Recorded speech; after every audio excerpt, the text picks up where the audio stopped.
특별한 게스트가 들려주는 주제가 있는 인생송, 볼수록 힘이 되는 인문사회 과학특강 세 번째 게스트 옥효진 선생님과 함께하고 있습니다. 네, 이제 준비하신 인생 특강을 들려주실 시간입니다. 이번 특강의 주제를 알려주세요. 네, 오늘 제가 할 특강은 사회 초년생 그리고 청소년 여러분들에게 해주고 싶은 돈에 대한 이야기를 한번 해보려고 합니다. 자, 그럼 저희가 귀 쫑긋 세우고 들어보도록 하겠습니다. 박수로 청해 듣도록 하겠습니다. 안녕하세요, 옥효진입니다. 오늘 저는 사회에서 경제활동을 몇 년이면 하게 될 청소년 여러분들, 그리고 이미 경제생활, 사회생활을 하고 있는 사회초년생 여러분들에게 해주고 싶은 돈 이야기를 해보려고 합니다. 여러분들에게 조금이라도 도움이 되었으면 좋겠습니다. 여러분들은 아직 사회생활 아니면 경제생활을 본격적으로 시작하진 않았지만 저는 경제생활을 시작한 지 이제 10년이 훌쩍 넘었어요. 그래서 지금은 경제에 대해서 관심을 가지고 있고 금융 공부도 하고 있고 돈에 관심을 많이 가지고 있는데 처음부터 그러지는 않았습니다. 그래서 사회 초년생 시절이었던 20대 중반에 굉장히 어려움이 많았어요. 일부에서 말씀드렸던 것처럼 정기 예금이랑 정기 적금의 차이도 구분을 못했고 투자는 절대 하면 안 되는 것이라는 생각, 대출도 절대 받으면 안 된다 라는 생각을 갖고 지내다 보니까 남들보다 이제 경제 공부, 금융 공부, 돈에 대한 관심을 갖기 시작한 게 굉장히 좀 늦어졌던 것 같습니다. 그래서 20대 후반이 되어서야 본격적으로 경제 공부를 시작을 했는데 지금 생각하면 굉장히 아쉬움이 많아요. 조금 더 일찍 알았더라면 더 잘할 수 있었을 텐데 라는 생각이 들어서 여러분들한테는 꼭 경제 공부를 일찍 해야 된다라고 말을 해주고 싶어요. 그런데 아마 학교에서는 여러분들이 사회에 나와서 어떻게 돈 관리를 해야 될지 알려주지 않을 겁니다. 그래서 오늘 제가 여러분한테 짧은 시간이지만 도움이 될 만한 이야기를 한번 해보려고 해요. 먼저 돈에 대해서 왜 잘 알고 있어야 할까라고 질문을 한번 드려보고 싶어요. 아마 많은 분들이 부자가 되기 위해서 돈 공부를 해야 된다라고 대답을 할 것 같아요. 그러면 여기에 추가 질문을 하나 더해서 부자는 왜 돼야 될까? 왜 부자가 되고 싶은가? 라는 질문도 드려보고 싶어요. 저희 반 아이들한테도 해보고 주변 친구들한테도 해보면 상당히 많은 사람들이 부자가 되면 좋을 것 같아. 부자가 되면 행복할 것 같아. 행복하려면 부자가 돼야 돼 라고 대답을 하는 사람이 굉장히 많았어요. 근데 저는 돈이 많으면 무조건 행복하다라고 생각을 하지는 않아요.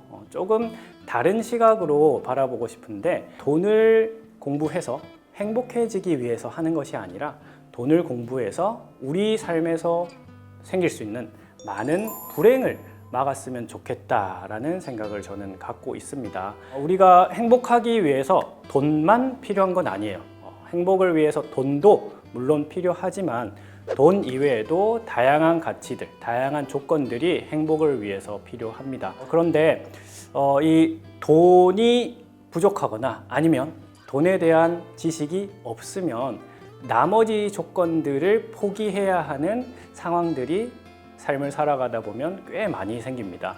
돈에 대해서 잘 몰라서 내 꿈을 포기해야 하는 경우, 아니면 돈에 대해 잘 몰라서 내 양심을 버려야 하는 경우, 돈에 대해서 잘 몰라서 행복하게 지냈으면 하는 가족들이 불행해하는 모습을 보는 경우, 심지어는 돈 때문에 내 목숨을 거는 경우도 발생을 합니다. 그래서 저는 이런 삶에서 생길 수 있는 불행들을 막기 위해서 여러분들이 돈에 대해서 잘 알고 있어야 된다라고 생각을 해요. 이렇게 돈에 대해 공부를 하고 돈에 대해 잘 알고 있으면 돈으로 인해 발생할 수 있는 많은 불행들을 예방할 수 있습니다. 그래서 이렇게 예방을 해두고 나머지 가치들, 나머지 조건들을 하나씩 하나씩 더해가면서 여러분들이 행복을 향해서 한 발짝 한 발짝 더 나아갔으면 하는 바람을 갖고 있어요. 그래서 여러분들이 앞으로 지금부터 쭉 경제 공부를 꾸준히 했으면 좋겠는데 이제 경제 공부, 돈에 대한 공부를 시작하려는 친구들한테 오늘은 제가 하지 말아야 할 것 4가지만 딱 이야기를 해주려고 합니다. 첫 번째는 저축하지 마라 라는 겁니다. 여러분들 어릴 때부터 저축 많이 해라 라는 이야기 많이 들었을 거예요. 그런데 저축을 왜 해야 되는지는 설명을 충분히 받지 못했을 것 같아요. 여러 가지 이유가 있는데 가장 큰 첫 번째 이유는 이자를 받을 수 있기 때문입니다. 여러분이 10,000원이라는 돈을 저금통에 넣어두면 1년이 지나도 그대로 10,000원이겠지만 은행에 저축을 하면 1년 뒤에 이자라는 돈을 추가로 받을 수 있죠. 또 두 번째 저축을 해야 하는 이유는 여러분의 소비를 줄일 수 있기 때문이에요. 사람이 참 간사해서 돈을 들고 있으면 쓰고 싶어집니다. 갖고 싶지 않았던 것인데도 갑자기 사고 싶은 마음이 들었을 때 돈이 있으면 쓰게 돼요. 그런데 저축을 해두면 여러분 돈이 은행에 들어가 있기 때문에 조금 시간을 벌 수 있습니다.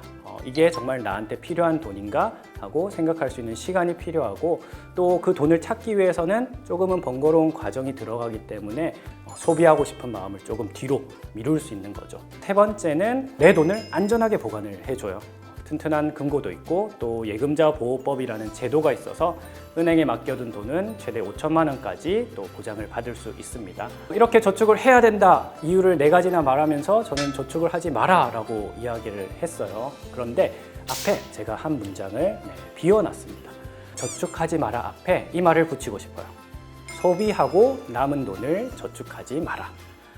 그러면 남기지 말고 다 쓰라는 건가? 이렇게 생각하는 친구들이 있을 것 같은데 제가 하고 싶은 말은 저축을 먼저 하고 남은 돈으로 소비하고 생활하는 습관을 가장 먼저 들여야 된다라는 이야기를 하고 싶어요. 조금 더 자세하게 이야기를 해볼게요. 버는 돈이 많은 사람, 쓰는 돈이 많은 사람, 남긴 돈이 많은 사람 중에 누가 부자일까라고 질문을 한번 해볼게요. 그럼 당연히 남긴 돈이 많은 사람이 부자라고 대답을 할 거예요. 한 달에 2억을 벌더라도 한 달에 3억을 쓰면 그 사람을 부자라고 하지 않습니다. 마찬가지로 한 달에 2억을 쓰더라도 한 달에 1억밖에 못 버는 사람이라면 그 사람을 또 부자라고 이야기하지 않죠. 최종적으로 남겨서 내 자산이 되는 이 돈이 많아져야 부자가 되는데 남긴 돈이 많으려면 2가지 방법밖에 없어요. 첫 번째는 내가 버는 돈을 늘리는 것. 두 번째는 내가 쓰는 돈을 줄이는 것입니다. 동시에 하면 제일 좋고요. 그런데 이렇게 소득을 늘리고 소비를 줄일 수 있도록 하는 것이 제가 조금 전에 말씀드린 저축이죠. 저축을 하면 이자로 소득을 늘리고 그 다음에 소비를 줄일 수 있기 때문에 여러분들이 부자가 되는 첫 걸음이라고 이야기를 해줄 수 있을 것 같습니다. 물론 평생 저축만 하라는 얘기는 아니고요. 저축으로 여러분들이 사회 초년생 시절에 가장 먼저 해야 될 것은 여러분들이 앞으로 돈 관리를 해 나갈 자본금 혹은 종잣돈 혹은 시드머니라고 하는 것을 만들어야 된다라는 것입니다. 그래서 여러분들이 이 종잣돈을 만들기 위해서 가장 먼저 들여야 할 습관이 소비하고 남은 돈을 저축하는 것이 아니라 저축하고 남은 돈으로 소비하고 생활하는 습관을 들이는 거예요. 그러면 어떤 친구들은 이게 좀 궁금할 수도 있을 것 같아요. 그럼 저축은 얼마나 해야 되나요? 이 얘기를 하기 위해서 과소비 지수라는 걸 좀 얘기할 수 있을 것 같아요. 과소비 지수는 나의 월 평균 소득에서 월 평균 저축을 빼고 이 값을 월 평균 소득으로 나눈 값입니다. 이 과소비 지수가 0.5 정도 되면 20대의 경우 적당한 수치라고 합니다. 조금 쉽게 이야기하자면 내가 100만 원을 벌면 50만 원은 저축해야 적절하다라는 얘기가 되겠죠. 물론 청소년 친구들은 아직 내가 절반을 저축할 수 있을 만큼의 용돈을 받지 않는 친구들이 많을 거예요. 근데 그 핑계로 저축하는 습관을 들이지 않으면 나중에 여러분들이 얼마를 벌더라도 저축하는 습관을 형성하기 힘듭니다. 그래서 지금부터 내가 할 수 있는 만큼이라도 우선 저축을 하고 남은 돈으로 한 달 생활하는 습관을 들여보면 여러분들의 저축 습관이 형성이 되고 사회 초년생 시절에 종잣돈을 만드는 데 큰 도움이 될 거라고 이야기를 하고 싶어요. 두 번째로 또 여러분이 하지 말아야 할 게 있습니다. 또 저축하지 않는 건데요. 앞에 한마디를 더 붙여볼게요. 바로 목적 없는 저축을 하지 마라 라는 겁니다. 저축을 하라는 이야기를 참 많이 해요, 어른들이. 그래서 이미 저축하는 습관을 들인 친구들도 꽤 많을 거예요. 아니면 제가 첫 번째 얘기한 것처럼 지금부터 저축 습관을 들여야 할 친구들도 있을 겁니다. 근데 이때 목적이 없이 그냥 저축해야 하니까 저축한다 라고 생각을 하고 저축하는 친구들은 소비를 하게 될 위험성이 굉장히 높아져요. 왜냐? 우리가 저축을 하면 만기라는 날이 돌아옵니다. 내가 저축한 돈의 이자까지 은행에서 돌려주는 날이죠. 근데 목적 없이 저축을 한 사람이 이 큰 돈을 받게 되면 갑자기 사고 싶은 것들이 마구 생기기 시작합니다. 평소에 갖고 싶었던 게임기도 이 돈이면 살 수 있고, 아니면 별 생각 없었던 물건인데도 지나가다가 돈 있는데 사볼까 하는 생각이 들게 됩니다. 그래서 목적 없이 저축하는 것이 아니라 여러분들이 저축을 할 때 이 저축의 구체적인 목표, 목적을 설정했으면 좋겠어요. 이 저축을 통해서 내가 얼마를 모을 것인지, 그리고 이 모은 돈은 어떻게 쓸 것인지 구체적인 계획을 미리 세워두는 거죠. 예를 들어서 나는 한 달에 10,000원씩 저축을 해서 1년 뒤에 모인 돈으로 내가 갖고 싶은 신발을 살 거야 라든지, 아니면 이 저축을 통해서 1,000만 원을 만들어서 앞으로 나의 돈 관리, 종잣돈으로 쓸 거야 라든지, 이렇게 구체적인 목표를 설정을 해두면 만기가 돼서 큰 돈이 생기더라도 이 돈을 다른 데 쓰지 않을 수 있습니다. 이 목적을 설정해야 여러분들이 다양한 저축 상품 중에 어떤 저축 상품을 골라야 하는지 결정을 하기도 쉬워집니다. 이제 세 번째로 여러분들이 주의해야 할, 하지 말아야 할 돈 관리인데요. 바로 빚을 너무 쉽게 생각하지 마라입니다. 여러분들이 돈을 빌린다 하면 떠올리는 것이 대출이 있을 거예요. 대출은 은행에서 쉽게 얘기해서 돈을 빌리는 겁니다. 당연히 빌린 대가로 이자라는 이 돈을 더 지급을 해야 하고요. 살아가다 보면 대출을 받아야 하는 상황이 올 수밖에 없습니다. 그래서 대출은 잘 활용해야 하지만 사회 초년생인 여러분이 큰 금액을 대출받거나 신용카드를 함부로 사용했을 경우에는 신용점수 하락과 같은 페널티를 받게 될 수도 있어요. 지금 청소년 여러분들에게 사실 대출이랑 신용카드 이런 것들은 먼 이야기이기 때문에 돈을 빌리는 것과 관련된 청소년 여러분과 조금 밀접한 이야기를 하나 해보려고 해요. 바로 대리입금이라는 겁니다. 여러분들 금융범죄 이야기 참 많이 들었을 거예요. 보이스피싱도 있고 스미싱도 있고 다양합니다. 그런데 청소년들을 대상으로 한 대리입금 범죄가 요즘 들어서 기승을 부리고 있다고 해요. 어디에서 주로 이런 범죄가 이루어지냐면 여러분들이 자주 사용하는 SNS에서 이 일이 벌어지고 있습니다. 되게 적은 돈을 빌려준다고 해요. 그러면 내가 사고 싶은 게임 아이템이 있거나 아니면 사고 싶은 신발이 있거나 아니면 연예인 굿즈를 사고 싶은 친구들은 별 생각 없이 그 돈을 빌립니다. 네, 이렇게 돈을 빌려주는 사람들은 첫 번째로 다 불법이다라는 거고요. 두 번째로 터무니없는 이자를 요구합니다. 그런데 여러분들이 이자를 얼마나 내는지 잘 알지 못하면 그게 큰 이자라고 느끼지 않아요. 왜냐? 대리입금에서는 몇만 원 정도를 빌려줍니다. 예를 들어서 10,000원을 빌렸다. 그런데 한 달 뒤에 1,000원만 더 이자로 내고 갚으세요 라고 얘기를 합니다. 1,000원이라는 돈 얼마 안 돼 보이죠? 그런데 1,000원이라는 돈은 10,000원의 10%나 되는 돈이에요. 그래서 이자율이 10%나 되는 겁니다. 근데 여기에 함정이 하나 더 숨겨져 있어요. 우리가 은행에서 돈을 빌릴 때 내는 이자를 결정하는 이자율은 보통 1년을 단위로 계산을 해요. 그래서 연이율이라는 단어를 사용을 하는데 1,000원을 매달 내서 12달을 냈다. 그러면 전체 다 내게 되는 이자가 12,000원입니다. 10,000원을 빌려서 1년에 12,000원을 낸다는 거죠. 결국 이자율로 치면 120%의 이자를 여러분들이 내고 있는 거예요.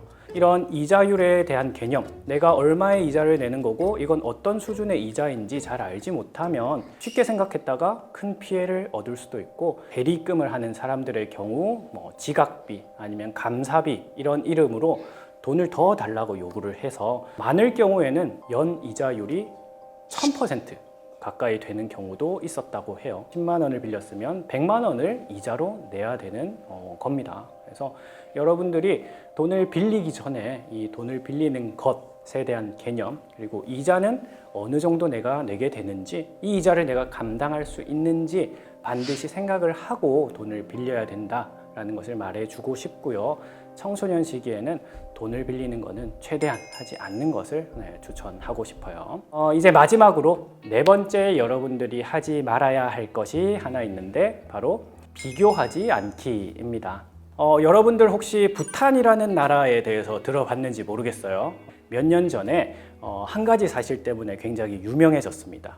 어떤 사실이었냐면 세계에서 국민들의 행복도가 가장 높은 나라로 발표되면서 한국에서 굉장히 유명해졌어요.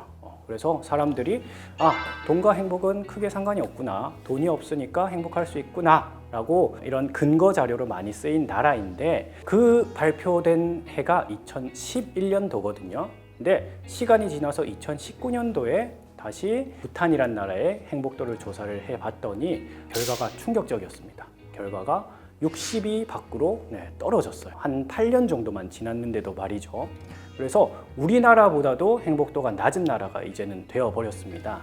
사람들이 왜 이렇게 1위였던 나라가 갑자기 순위가 떨어졌나 찾아봤더니 바로 부탄에 인터넷이 발달하기 시작했다라는 이유입니다.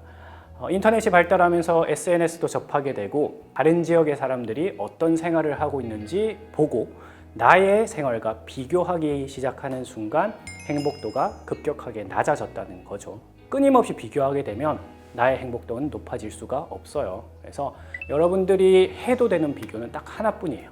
과거의 나와 비교하는 겁니다. 그래서 다른 사람이 무엇을 가졌는지, 다른 사람이 무엇을 하고 지내는지 비교하기보다는 내 1년 전 모습보다 지금 내 모습이 돈 관리를 더 잘하고 있는지, 돈에 대한 공부를 더 많이 했는지를 비교했으면 좋겠어요.